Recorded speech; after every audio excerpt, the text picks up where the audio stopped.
নমস্কার দর্শক বন্ধু, সৈকতের নতুন একটি রাজনৈতিক প্রতিবেদনে আপনাদের জানাই স্বাগত। 2026 সালে বিধানসভা ভোট আর বেশি দূর নেই। ইতিমধ্যেই ভোটের সমীক্ষা শুরু হয়ে গিয়েছে। 2026 বিধানসভা নির্বাচনে ভবানীপুর হলো অত্যন্ত একটি গুরুত্বপূর্ণ কেন্দ্র। এখানে বরাবরই মমতা ব্যানার্জি জয়ী হয়ে এসেছেন। এবার কেন্দ্রটি আরও গুরুত্বপূর্ণ, কারণ শুভেন্দু অধিকারী এখানে বিজেপি থেকে প্রার্থী হতে পারে। তো কী হতে চলেছে পরিসংখ্যান, কী হতে চলেছে ফলাফল, সমস্ত কিছু জেনে নিই আজকের এই ভিডিওতে। যদি আমরা 2021 সালে দেখি, 2021 সালে শোভনদেব চট্টোপাধ্যায় তৃণমূল থেকে প্রায় 28,700-এর বেশি ভোটে এখান থেকে জয়ী হয়। তারপর উপনির্বাচন হয়। উপনির্বাচনের প্রার্থী ছিল মমতা ব্যানার্জি। তিনি তার 30,000 বেশি ভোট বাড়িয়ে নেয়, প্রায় 58,000-এরও বেশি ভোটে তিনি এখান থেকে জয়ী হন।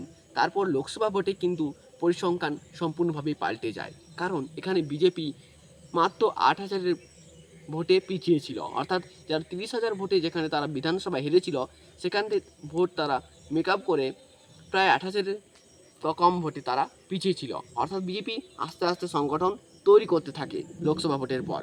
এবার গুরুত্বপূর্ণ হচ্ছে শুভেন্দু অধিকারী যদি প্রার্থী হয় কী হবে।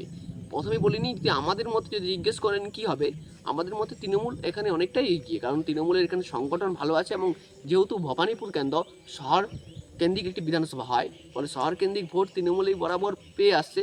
ফলে এবং তৃণমূলের সংগঠনও খুব ভালো এখানে, ফলে তৃণমূল অনেকটা এগিয়ে। তবে এইটুকু বলা যেতে পারে, যদি শুভেন্দু অধিকারী বিজেপি থেকে প্রার্থী হয় তাহলে অনেকটাই অ্যাডভান্টেজ পাবে বিজেপি, কারণ শুভেন্দু অধিকারী ইতিমধ্যে কলকাতা জুড়ে প্রচার শুরু করে দিয়েছেন।